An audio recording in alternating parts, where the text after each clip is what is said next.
ఓం శ్రీ సాయినాథాయ నమః. గురుభక్తిని పరీక్షించుట. రెండవ కలరా నిబంధనములు బాబా ఎట్లు ధిక్కరించెనో చూతుము. నిబంధము హములలో నున్నప్పుడెవరో ఒక మేకను మసీదుకు తెచ్చిరి.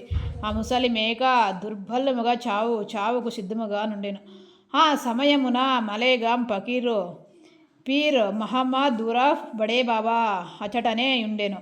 సాయిబాబా దానిని కత్తిరేట్లతో నరికి బలి వేయమని బడే బాబాకు చెప్పాను. ఈ బడే బాబా అందు సాయిబాబాకి ఎక్కువ గౌరవము అయినాను. ఎల్లప్పుడూ సాయిబాబా తన కుడివైపున కూర్చొని పెట్టుకునేటివారు. చిలుము బడే బాబా పిలిచిన పిదప సాయిబాబా పిలిచి ఇతరులకు ఇచ్చేటివాడు. మధ్యాహ్న భోజన సమయమందు సాయిబాబా సాధారణంగా బడే బాబాను పిలిచి ఎడమ ప్రక్కన కూర్చొండబెట్టుకొని పిమ్మట భోజనం ప్రారంభించేవారు. దక్షిణ రూపముగా వసూలైన పైకము నుంచి ఆయనకు దినమొక్కటికి 50 రూపాయలు సాయిబాబా ఇచ్చుచుండేవారు.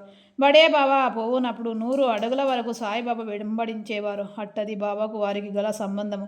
సాయిబాబా వారిని మేకను నరుకుమనగా అనవసరముగా దానిని చంపనిలా అని బడే బాబా నిరాకరించాను. అప్పుడు సాయిబాబా శ్యామను ఆ పని చెయ్యమనేను.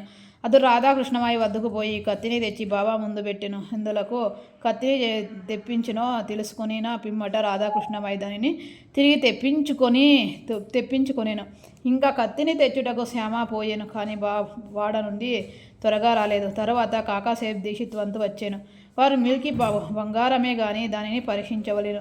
ఒక కత్తి తెచ్చి నరకమని బాబా ఆజ్ఞాపించాను. అతడు సాటేవాడకు పోయి కత్తిని తెచ్చాను. బాబా ఉత్తరపు కాగానే దాన్ని నరకుటకు సిద్ధముగా నుండెను. అతడు స్వచ్ఛమైన బ్రాహ్మణ కుటుంబంలో పుట్టి చంపుట అన్నది ఎరుగుకుండిరి. హింసించు పనులను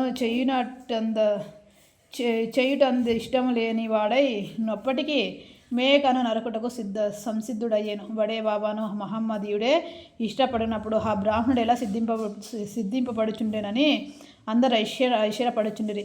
అతడు తన దోవతిని ఎత్తి బిగించి కట్టుకొనేను. కత్తిని పైకెత్తి బాబా ఆజ్ఞకై ఎదురు చూచుచుండెను. బాబా ఏమి ఆలోచించుచుండివి?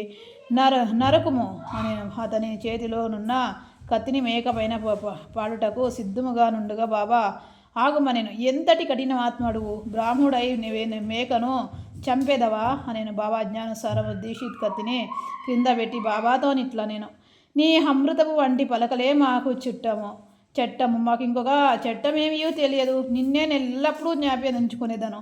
మీ రూపము ధ్యానించే రాత్రింబవల్లో నీ అజ్ఞాన పాటింతుము. అది ఉచితమా కాదా అన్నది మాకు తెలియదు. దాన్ని మేము విచారించుము. అది సరైనదా కాదా అని వాదించుము, తత్కరించుము. గురువు ఆజ్ఞ అక్షరాల పాటించటయే మా విధి, మా ధర్మము. బాబా తమే మేకను చంపి బలి వేసేదనని చెప్పిరి. మేకను తాకి అన్న చోటకు చంపుటకు నిశ్చయించిరి. ఇది ఫకీరులా కూర్చొన్న స్థలము. అతడికి దానిని తీసుకొని పోనప్పుడు మార్గమధ్యన అదే ప్రాణములు విడిచెను. శిష్యులెన్ని రకంలో చెప్పుచూ ఈ అధ్యాయంను హేమత్ పాంతు ముగించుచున్నారు. శిష్యులు 3 రకములుగా వారు: ఉత్తములు, మధ్యములు, సాధారణములు. గురువులకు ఏమీ కావలేనో గుర్తించి వెంటే వారు ఆజ్ఞాపించక పూర్వమే దానిని నెరవేర్చువారు ఉత్తమ శిష్యులు. గురువుని అజ్ఞానుసారము అలంకరింపక అక్షరాల నేర్చుకునేవారు మధ్యములు. 3వ రకం వారు అడగడుగునకు తప్పులు చేయొచ్చు గురువుని అజ్ఞానుసారం వాయిదా వేసేదరు.